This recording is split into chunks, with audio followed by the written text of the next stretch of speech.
So dito natin nakita yung culprit nung problema or yung issue nitong Toyota Wigo na to. Yung drain hole niyan dito sa ilalim ng cowl cover, meron yan dyan. So as you can see, barado na yan. May putik tsaka dahon. And dito sa kabila, ganun din. Barado din yan. Tumitigas kasi yung mga putik na yan. Meron tayo ngayong Toyota Wigo dito. So concern nito is nagbabaha dun sa passenger side sa front. So very common issue ito dito sa mga ganitong klase ng unit. Pero ang tip namin sa inyo, i-check nyo muna itong mga ituturo naming mga drain holes bago ninyo dalhin sa mga trusted shop ninyo. Baka kasi mamaya mapapunta kayo dun sa mga shop na nagre-recommenda ng serbisyo na hindi naman dapat para dun sa unit na ginagawa nila para lang kumita. So dito sa unit na to, ang findings natin dito is barado yung mga drain holes. So saan ba yung mga drain holes na dapat na i-check? Very common to sa mga ganitong unit pagka umuulan. So dito, check nyo to. Yan. May dalawang drain holes yan dyan sa ilalim. Check nyo yan kung barado. Kasi pag barado yan, ang mangyayari dyan, naapaw yung tubig dyan, tapos papasok dun sa loob. So dito siya bumabaha yan. Basang-basa yung flooring. Basang-basa. So baka mamaya ma-recomendahan na naman kayo dyan ng linis ng aircon dahil sasabihin na naman, barado na naman yung evaporator tsaka yung drain dun sa aircon. Yun muna check nyo. Tapos dito sa may cowl cover, meron din yung drain hole dito.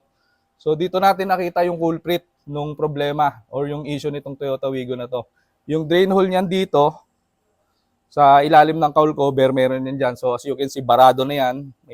May putik tsaka dahon. And dito sa kabila, ganun din. Barado din yan. Tumitigas kasi yung mga putik na yan. Pagka barado yung mga drain hole na yan, mangyayari dyan, naapaw to. Dito sa parang catch basin na yan, naapaw yan.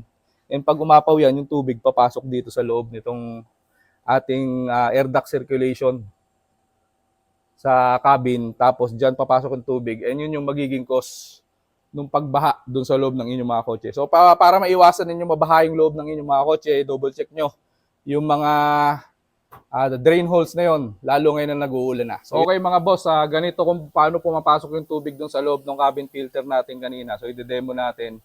Yung isa diniklag na natin, dapat ganyan yan, itsura yan. Free flowing yung tubig, dito mataas. Pero dito sa kabila, as you can see,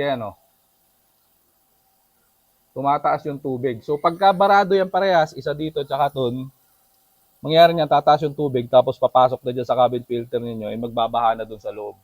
And as you can see dito, tingnan nyo. Apaw na yung tubig dito sa loob natin ng catch basin natin dyan sa may cowl cover. Pero wala pang tumutulong tubig dito sa baba. So yan yung mga indication na barado yung mga drain holes ninyo. Pero dito sa kabila, pansinin nyo. Yan yung diniklag natin. May tumutulong tubig. So ibig sabihin, deklag, tsaka hindi barado yung mga drain holes natin dun sa ating catch basin. So yung tip natin for today mga boss, good day and sana nakatulong. Peace out!